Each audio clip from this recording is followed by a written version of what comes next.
Jazzy. Today is Monday. No script, just ramble.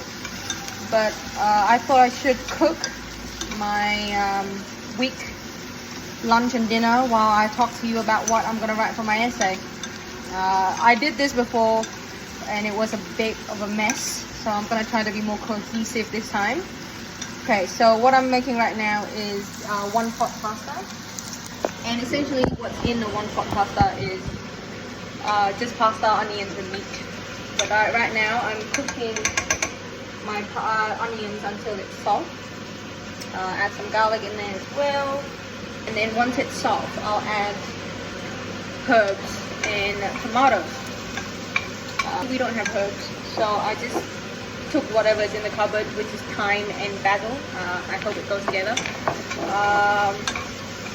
But essentially, I put some herbs and then put some spice. Now again, the recipe said some other spices that I don't have, and I never follow them anyway. So I just put whatever I like. Cumin. Since you made me Peter Pocket, cumin is, I'm literally obsessed with cumin. There's nothing else I want to eat other than with cumin. Paprika, because I like a little bit of spice, and steak spice, which thanks to Jeff putting it on his meat, that is what I am also in love with now. Okay, so onions are soft.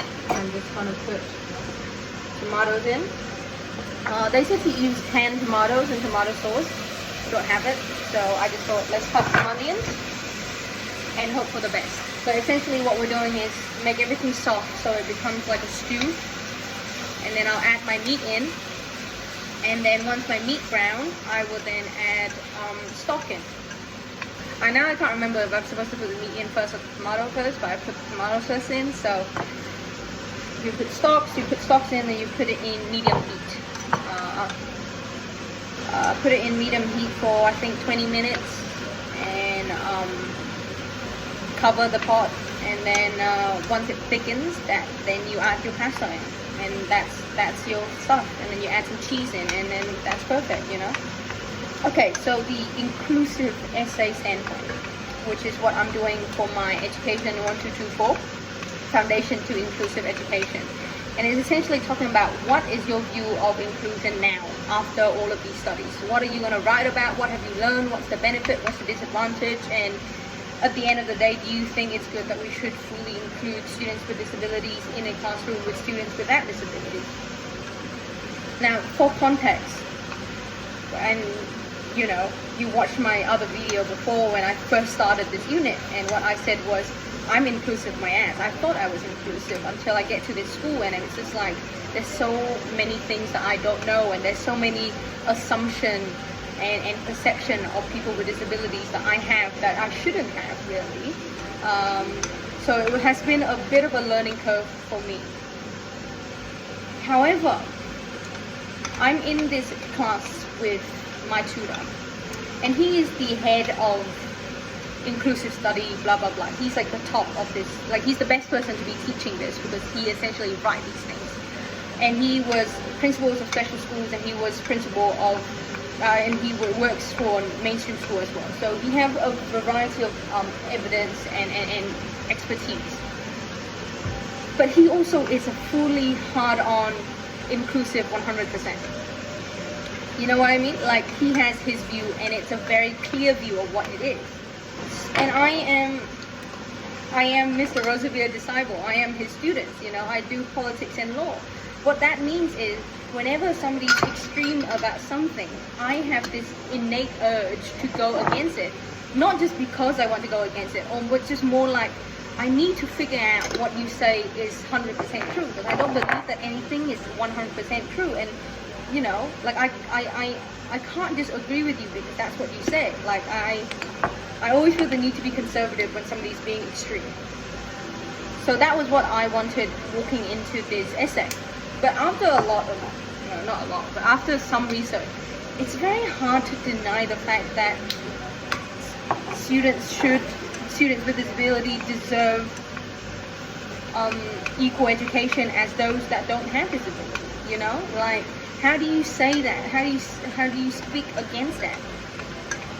How do you speak against the fact that just because you sit in a wheelchair, you have to study something else, you have to study a different curriculum, you know? I mean, it's a little bit different between physical disability and learning difficulties, but essentially, so right now my standpoint is mainstream school still needs a lot of work.